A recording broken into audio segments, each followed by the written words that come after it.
Welcome back to the Big Ranch Show. Thank you for joining me.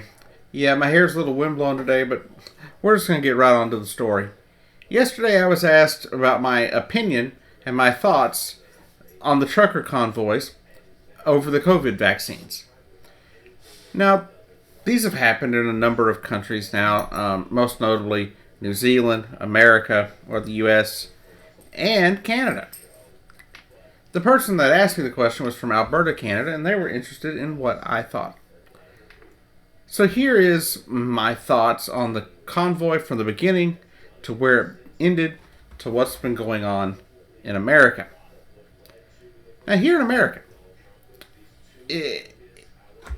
I don't think it's having the same effect that it was having, say, in Canada. But let me start at the beginning. When this started in Canada, I thought it was. I thought it was kind of interesting. I thought it was. It wasn't my thing. I wasn't in support of their complaints. But I'm not from Canada.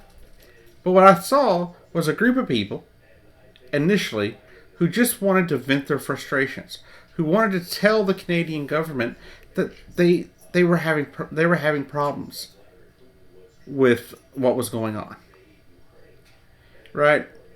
And then they were worried about their jobs. They were worried about being able to make ends meet, just like anywhere else in the world, especially during COVID. Now, I am very much pro-vaccine, so I didn't really agree with them. I didn't agree with what they were doing or why they were doing it, but I agreed with the fact that they should have the right to do it. Regardless of what country you're in, you should be able to, present your grievances to your government. And so initially, I thought it was okay. I was like, hey, this is not a bad thing. People should have that right. But what it became, after it was hijacked by the far right in America, and by Fox News here in America, and I don't know what news media, in Canada covered it. I don't know how news media works in Canada.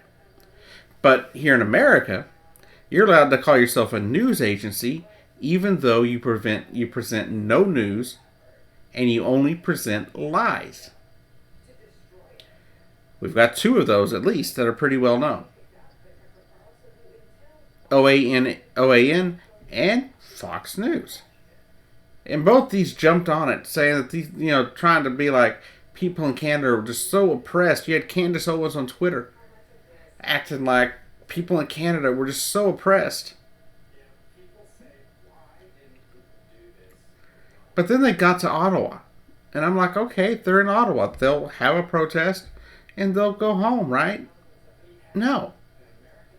They stayed in Ottawa when they got there. Many of them expressing that they were concerned about their Second Amendment gun rights, showing you the extent to which the right wing in America hijacked the movement in Canada. So that's what I saw there, right? And when they got to Ottawa, they didn't protest. They started attacking people. Sure, they were having a protest, but that didn't seem to be their main goal. I saw too many live videos of people, on live, whether it be YouTube lives, TikTok lives, whatever. They were being attacked in the streets for wearing a mask. I saw one person called a sheep as their mask was being ripped from their face. I saw other live videos where people got thrown to the ground simply because they didn't agree with the truckers. Now here's the thing. What I found out later, and during the whole convoy while it was in Canada, was that it made no sense what they were mad about the most. What they were actually mad about was an easy thing to give a grievance to your government about. But it made no sense. Being 90% of truckers in Canada were vaccinated, And the only truckers that were affected by this mandate that they were so upset about was that you had to be vaccinated to make cross-border trips. Doesn't that not make sense? If you're a Canadian, do you really want your Canadian truck drivers having to drive down into the United States, a cesspool of COVID-19, especially in the beginning parts of January of this year? It was a cesspool. I mean, come on, we've had almost 900,000 people die from COVID-19.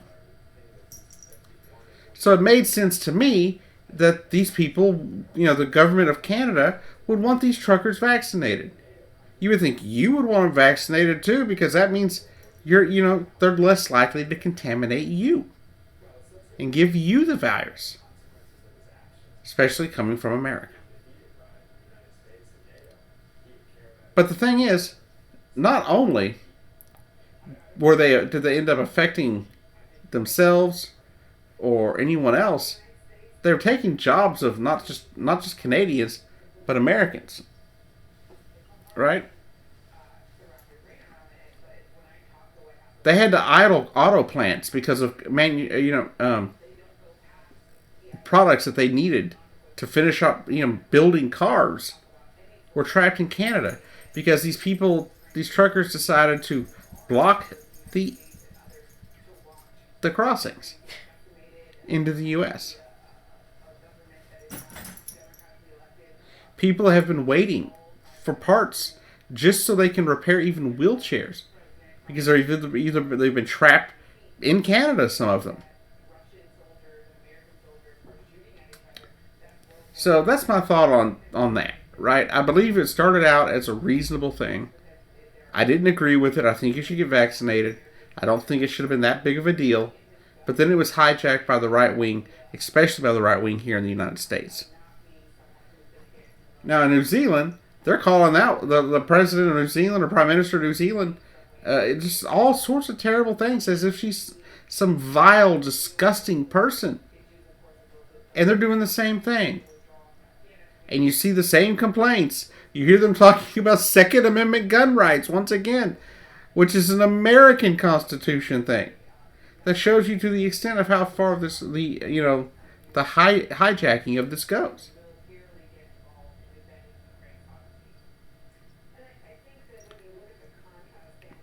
Now, as for the American thing, it doesn't seem to be having nearly the effect. It's not galvanizing as many people as, say, the one in Canada did. Yeah, it's here. You got people traveling, but there's not nearly as many people in it. Mostly because truck drivers here really aren't affected that much by the mandate that Biden put in place here. They have a choice.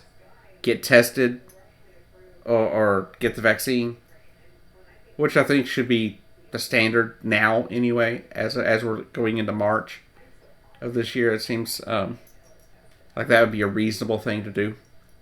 It's to just be like, be vaccinated or get tested upon your return. That's all you can do, right? But they were supposed to, here in the U.S., they were supposed to take their little convoy and disrupt the State of the Union address being done by President Biden last night. This did not happen. I didn't see one trucker in Washington, D.C. on any of the video that I saw. Tomorrow I plan to make a video discussing the U.S. State of the Union address yesterday, and we will see more about that, as well as another video on Ukraine. Some 2,000 Ukrainian civilians killed by Russian troops. We'll talk about that. We'll talk more about what's been going on in Texas with the trans bills, and we'll also attempt to break down some of the other bills that are going across the country against LGBT youth, especially the Don't Say Gay bill in Florida. But anyways, that's my thought on the convoy. Those are my ideas for tomorrow's videos that I plan to make and maybe put up throughout the weekend. if you have any more questions or whatever, or if there's anything more about the convoy that you would like me to cover, let me know. If there's any more questions you have for me, always leave them in the comments, and I'll try to make a video on it. All right, y'all have a great day. I'll see you down the road.